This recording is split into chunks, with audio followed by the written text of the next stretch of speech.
Hey folks, it's Frithgar here, how you doing?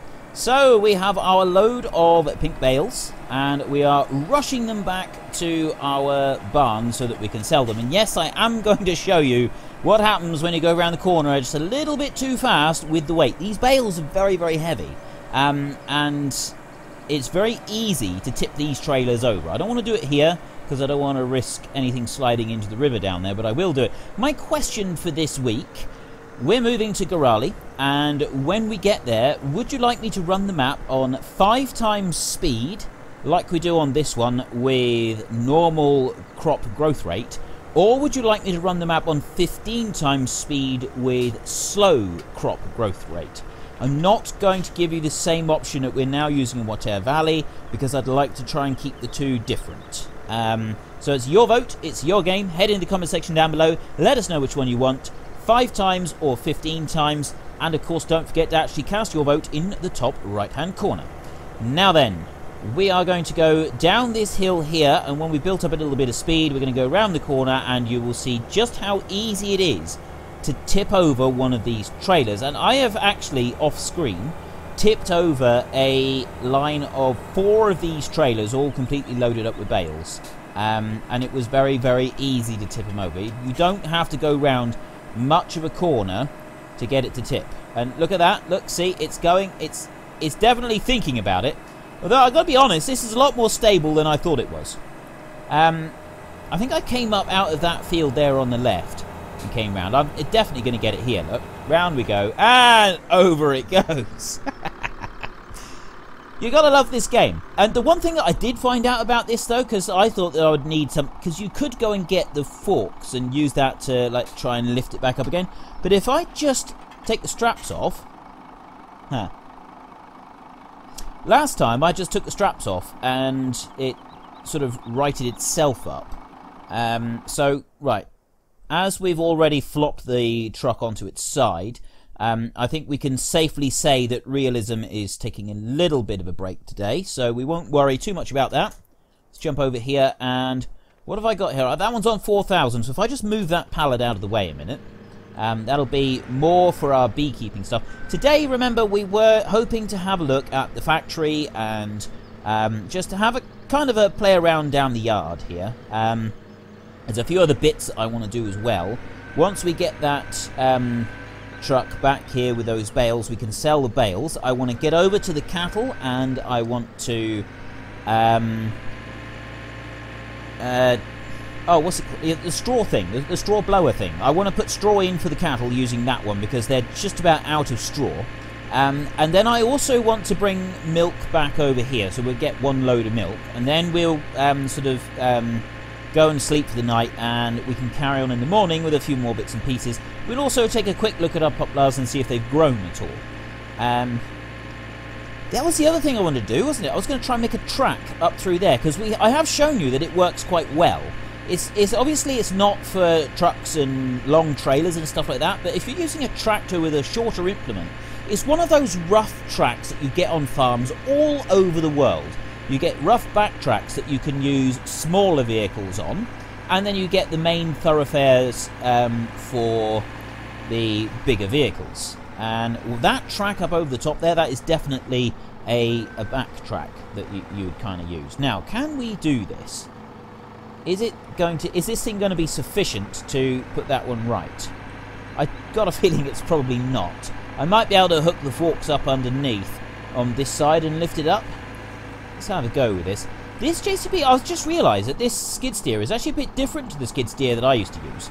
Because the skid steer that I used to use, the Bobcat, they're actually, they've got arms on both sides. Okay, we're not going to do the cab much good there. But it did pick it up. We picked up the entire truck with this one. Yeah, this one here has got the boom on one side.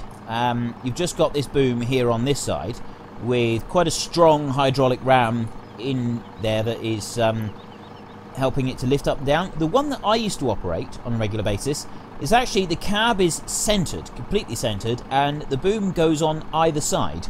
I don't know if that's whether it's better, it's worse. I'm not really sure what sort of the option is there. And if we take a look in here, let's just take a look at the other skid steer.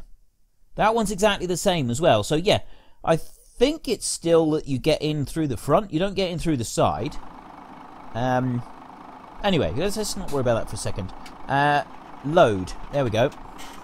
And now we can just load these bales back up. They do disobey the laws of physics when you're trying to reload them like this, especially if you've got a long road train. They don't fall down straight away. There we go. He's leaned right over on his side. Oops. Unload again and strap them down this time. Right. Let's go a little bit slower this time. We'll leave the JCB there for a minute. We can always come back and get it in a little while. We want to whiz these back over to the barn. We will sell these.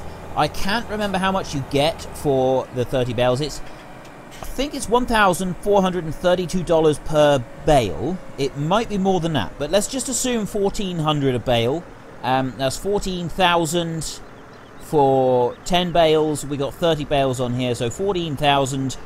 Add on, well, times 3, that's 28. It's $42,000. Although I got a feeling it's actually more than that. Yeah, I genuinely can't remember. Can I squeeze up past that fence there, or am I going to need to move it out of the way? We got timber and everything all over the place here. Let's just move the log out of the way like that. There we go. Perfect. Absolutely perfect. The advantage of using square bales compared to round bales is that when you unload like that, they don't all run off the back of the trailer, which is always a good thing. Let's just bring it up, bring it in, and how much do we get? I'm going to go really slowly. I want to see... Yeah, oh, that's got 2. Oh, 1,760. Right, so 1,764 times 10 is 17,640. So let's just call that 17,500. 17,500 times 2 is 35,000, and then 45,000, 52,500. 52,000. It was about 52,900, roughly. But let's just call it 52,500. 52 grand for one trailer load of silage.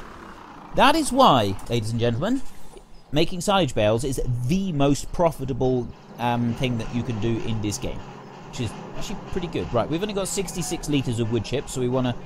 actually, I will do that in the middle of the night. I don't think we'll worry about doing that now, because we need to get back down to the animals, because what we want to do is we want to get milk so that we can bring that back here for the bees and everything, and we also want to get down there so that we can get the... Right, I got a beehive there that's complete. I got 3 there. This one needs moving as well. Everything's full. Everything's completely full. Let's bring the beehive up over here. Bring that one in there. There we go. I've got 4 beehives in here now. Let's remove those, if I can. There we go. I'll run that one up here. And take it inside. I have been told that if you see the vines, the plants on the sides of the building, it is complete. Even though that this one is saying it's not actually complete, it is a lie. It is lying to us. It is complete. It has everything that it could possibly need. So, yeah, incidentally, if anybody is wondering why their thing is still saying it's not complete, it's because I used a part pallet. But if it's got the vines up on the side, it won't accept anymore. That is it. It's all done. I'll get this one over to the cattle, and we can have a little play around over there, and then we can get back again. We will get to the cattle, don't worry. I'm just stopping to fill up with water, because I thought that they could do with a little drink. And also, I noticed when I turned that this one is quite unstable while you're driving around, so I thought you'd probably like to see that, because I think today we're going to... Yesterday and the day before, we were sticking as very close to realism. But as we've already been flopping vehicles on their sides and everything, I thought today I might just kind of have a bit more of a play around rather than sticking strictly to realism. Because I did mention this last week, and several of you have said that you like the way that I stick to realism, but it's nice to have the odd break. So I might just throw in an episode a week where we don't, but we do a bit more messing around, where we kind of push the physics of what is what we can do with a game rather than just sticking to what is possible in real life. And yeah, so that was kind of the thought that I had. I love the way that this thing drifts as you go around the corners. Yeah, that was kind of the thought that I was having. So one episode a week, I think we will drift away from realism, and let me know what you guys think about that idea. I'm open to suggestions about what we can and can't do. And I do intend to, before we finish up this series, do at least one episode of modifying some balers to very small quantities so that we can shoot out as many as possible. I don't think it's going to work like it did in FS15, where it kind of turns us into a rocket launcher type approach. I don't think that is going to be happening in this one. I think it's going to be it's just basically result in loads and loads of stuff all over the floor. No, I can't have water left. I need to get rid of it. Is there any way to unload the water? There isn't, is there? I can't force unload. Oh no, this is terrible. I can't force unload. I'm not going to be able to load the milk. Oh, I didn't think this through, did I? I need to be able to load the milk. Actually, no, there is one way that we can do it. There is one way that we can do it. I can't load. No, I can't. I got water in here. Either I got to take this to sheep and unload it over there, which is going to take ages, and I don't really want to do that. Or what we can do is I can run this one up to... I'm going to do this bit in the night. I won't worry about it just for a second. Basically, you just reset the tanker, and when it goes back to when it resets up to the shop, it resets empty rather than with anything in it. So we'll just have to do it like that, I think. I need you, and oh, I've got the. It's down there, isn't it? That's okay. Right, I got power food is low and straw is empty, just about. So we need to whiz this one back round. I've got loads of straw bales there. I realised that I could just chuck the straw straight in. But I did want to just have a quick go with this one. We've got 5 small bales in there, which is not brilliant. I'd rather not have small bales. And I don't think I will worry about the power food tonight either, because I did really want to spend a bit of time playing with the factory. And we're already halfway through the episode, so let's just bring this one over here. Is it going to work? Kind of. It takes a while, and if you have a look in there, we've got 5 bales in there at the moment. I'm going to just let that one whiz through a second. I'm going to need to stop this one. There. Otherwise it's going to run into difficulties. Let's go up here, and you've got to press I each time. But of course, it's only it's 500 litres per bale, isn't it? So it doesn't give us very much. It's much better if you can have the other one running. I think it's 464 litres a bale. I got a feeling that it's actually taking the same amount of time to run out one of these small bales as it does one of the big bales. I think. Let's do one. Actually, no, I'm just going to leave it like that. I'm going to add 2 big bales in here, even though we got the 1 small bale. I want to see what that does. So let's grab you and come up through. Right, let's do this as quickly as we can, and then we can get back and start playing with the factory again.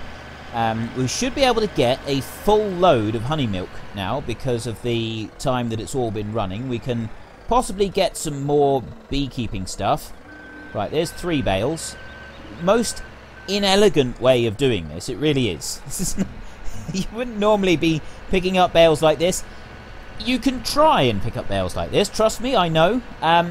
But it doesn't actually get you anywhere because the strings will all break and it doesn't do anything at all. So all you end up with is broken bales everywhere. It's not very sort of constructive. Now, if I just lower that one down, is it going to work with them up on the top like that or not? Most interested to see. So we got that one. So let's unload that one.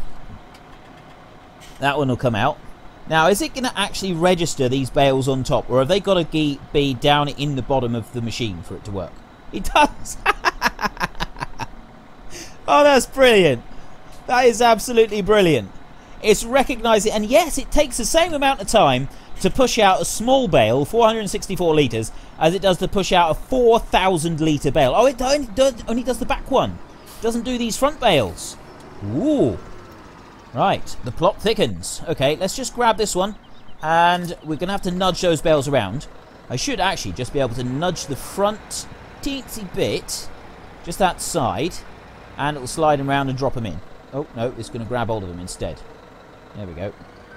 That wasn't part of the master plan, but at least it's fed the bale in. Let's just lower that one down there. And switch you off. Right, now it's registered it. There we go. This is not the best way to load your bales in. I wonder if I can get it to move while I'm operating. Ooh, it's sliding around a bit. Is it going to do it? Oh, it finished using it up before it could do. Right. That is enough playing around here. I will see you in the morning. I'll have to reset that tanker so that it empties out the water that's in it, and then I can go and get it. I can load it with milk, bring it back here, and then in the morning we can have it over at the main yard, and we can use it for doing everything that we want to do over there. I won't worry about the power food now. I might do that before next week. Not sure, actually. I haven't really thought that much. Haven't thought that far ahead. I don't need that tractor, do I? Anyway, I will see you bright and early in the morning.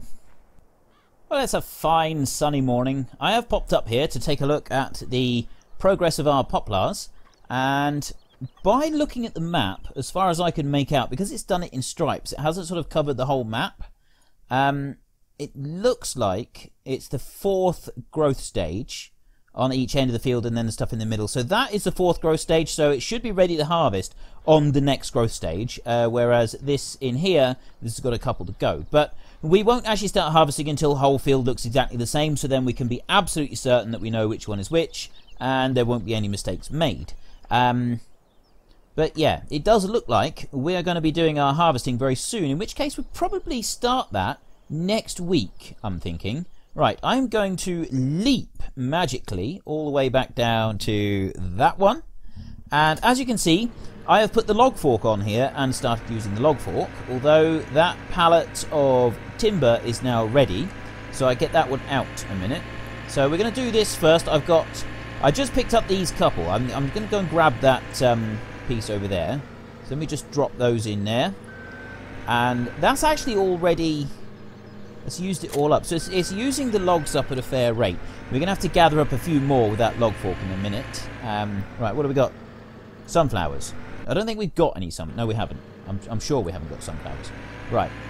I need the pallet forks back on. They're over here. And then I can, while I've got the pallet forks on, I'll just grab the pallets of timber. And we'll take them and put them up by the guy that makes the beehives. Although he does actually he seems fairly slow, to be honest.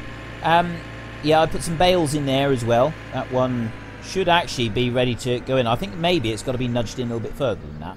But yeah, the guy that makes the beehives, he seems to go fairly slowly, to be honest.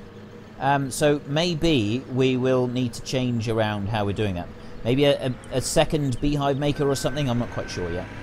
We'll think of something. We'll go and have a look, and we'll see what sort of rates everybody's using stuff up at, and then we can make our decision. Because the beehives themselves, they seem to be... Well, they seem to be lasting a little while. I don't really know how many we're supposed to put in there. But we'll have a look in a second. As soon as we get up here, we can check, because we got pallets to move around up here. I brought the milk back. That's there ready. We can pour that into the station there.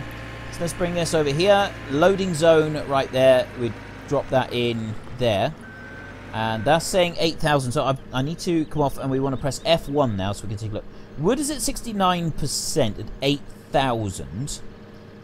So another pallet would be too much. But you look down there, you can see it does have room for plenty there. The one thing that I don't like about these beehives is that they only come off one at a time. That one has got a space, so yep, that one will go in there. If I come around this side, I can have a look. So beehives are 85%, we've got 136 there. Honey is 500 and that is full. This honey over here, this one's different because this is the smaller one, isn't it? And beehives on this one, oh no, we've got to come in through the doorway over here. This one here is 98% beehives. That's full. The honey, this one is obviously it's slower because you've got to do it by hand. So if we're going to do another one, it'd be one of the ones that doesn't do it by hand. I think would be the best way to do it. Let's bring that in there. So this one has got milk at 370, honey milk at 6,000, and honey's now at 90. So, oh, hang on. Milk, yes. So we can drop this milk in a second. I'll just do that. The milk... Oh, yeah, the milk in feed was this other end, wasn't it? We bring it along here. Mosey on up there. And it does it with the pipe up to the roof, doesn't it? Press Oh no, R to refill. There we go. Pipe up to the roof. I really love the animation it's got for the pipe to the roof. It's just a simple little thing, really, but it's absolutely brilliant. I genuinely love that. It's something I'm quite impressed with this mod. And honeymilk's at 6,000. That's only 12%, so you can actually end up with a lot. And so, well, so's the milk.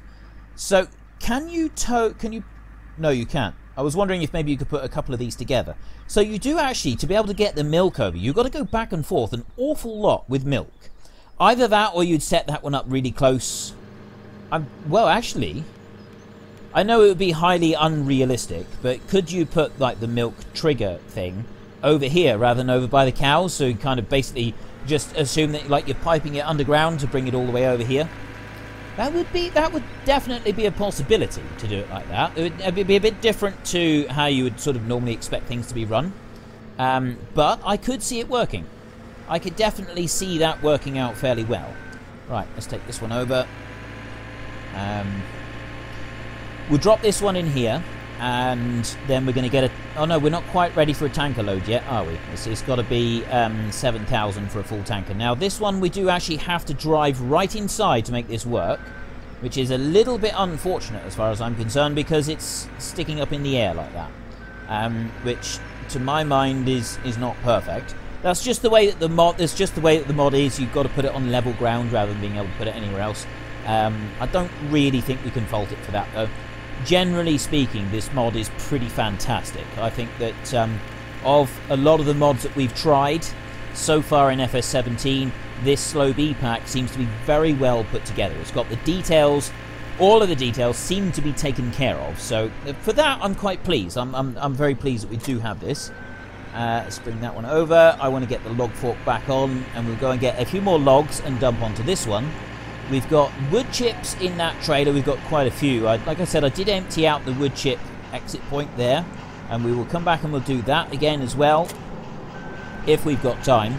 We're actually running out of time. We're running out of time very quickly, actually. Let's just zoom out. We've got quite a lot of wood chips in there, actually. Yeah. Might be worth going to sell soon. Oh, we got more wood chips on the ground back here from our the sawdust mod. I really do like that sawdust mod. That's another one that I'm really impressed with. It's such a minor detail. It's like a really small thing, but when you sort of start looking at it, it's really, really useful. This log fork is not quite so useful though, being only able to take one log. We used to keep a dog. I mean, I'm not really a dog person myself, and don't hate me for that. I know people can be funny, okay? You tell them that you're not a dog person, and people seem to get really upset by that. I'm sorry. I'm sorry. I'm not a dog person. I don't like dogs, okay? I just don't like dogs. Yes, I was bitten as a child, but I don't think that's the reason I don't like dogs. I just don't like them. I like cats. I'm more of a cat person than I am a dog person. But yeah, we used to have a dog when I was younger and when I was growing up. My parents had this dog, and this dog was insane. It was I think it was a lurcher. Something that was crossed with a greyhound. And we used to, you'd have to take it on quite long walks. It's a very energetic dog, and so when you were out walking, I mean, we lived on a small holding, and so it was out pretty much all the time anyway. It was always running around, always having plenty of exercise, but it would still be walked. And I can remember going for long walks with my grandfather, and he would take his sheepdog, and we'd take our dog. And one thing that this dog would do, and I've seen pictures of other dogs. Oops, didn't actually mean to do that. I've seen pictures of other dogs doing exactly the same thing. It would go along, and it would find the biggest stick that it could. Now, we used to go walking through woods quite frequently, so massive, great big sticks were sort of fairly common. Now, I think I'm going to have to sort of do this one up over like this. Can I... Is it going to work? Sort of. No, it's not. I had that lock. It was holding it so well. Go on, push forward while it does it. It's kind of got it. Let's see if we can get it over here before it flies off again. So yeah, it would find the biggest possible stick that it could. There was plenty of sticks around. Like I said, we were walking through the woods, so there's plenty of sticks around, plenty of opportunity for it to find suitable toys to play with, and then it would pick up the stick. And it wouldn't just grab the stick and start, dragging it around. Come on. I'm doing really badly at this. Okay, I've dropped that one over there. Yeah, it wouldn't just grab the stick and go running off. What are you doing now? This bobcat is behaving very peculiarly. In a very peculiar fashion. What is the word? Peculiarly?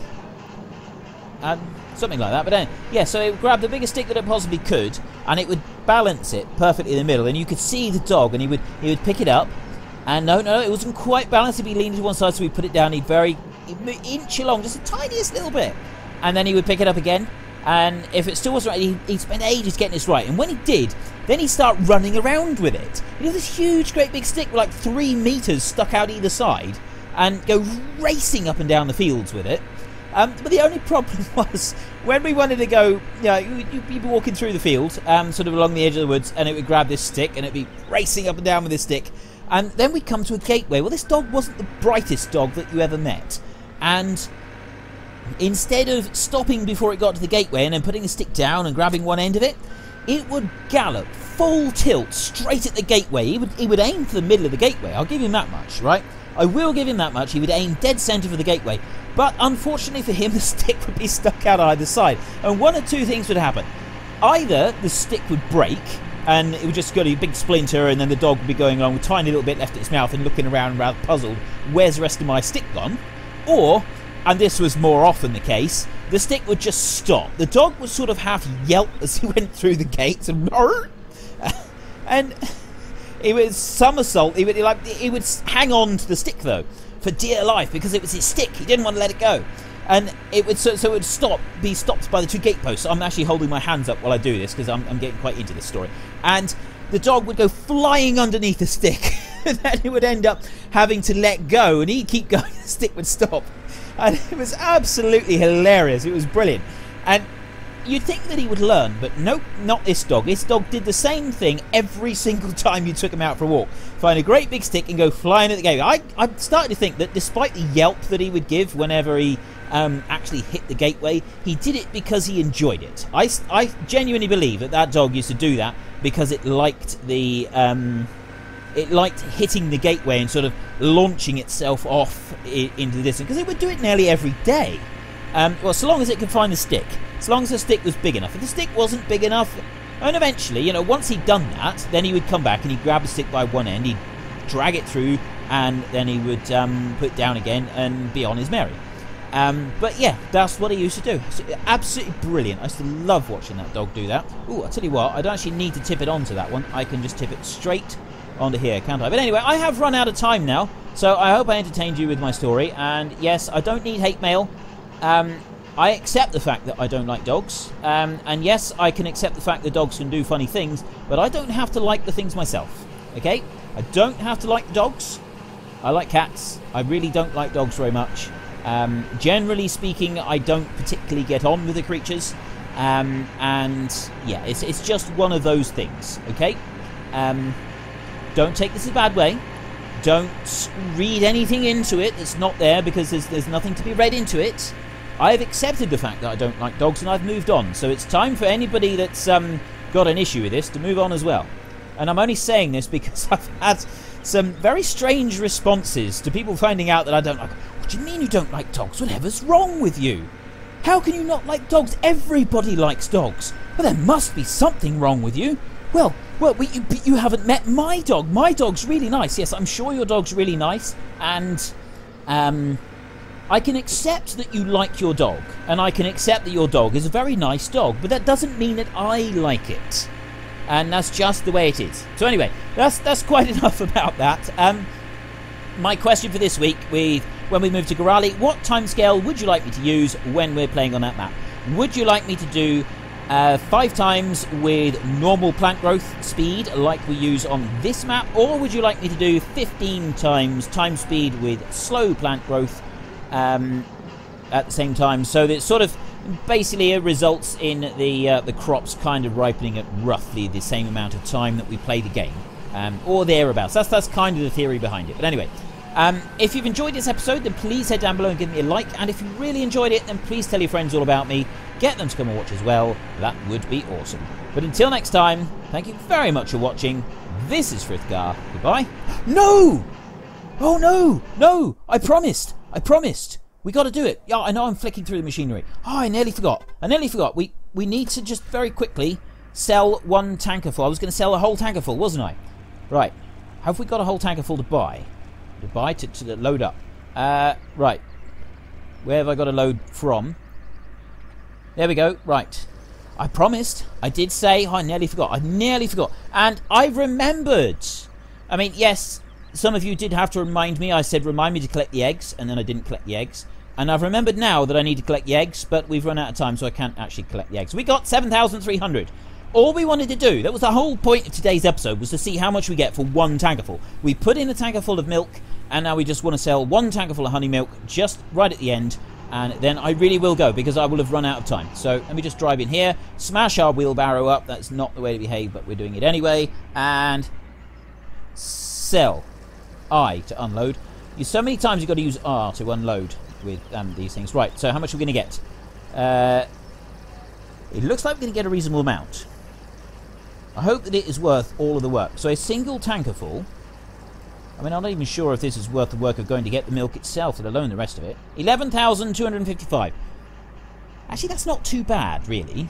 7,500 litres of milk.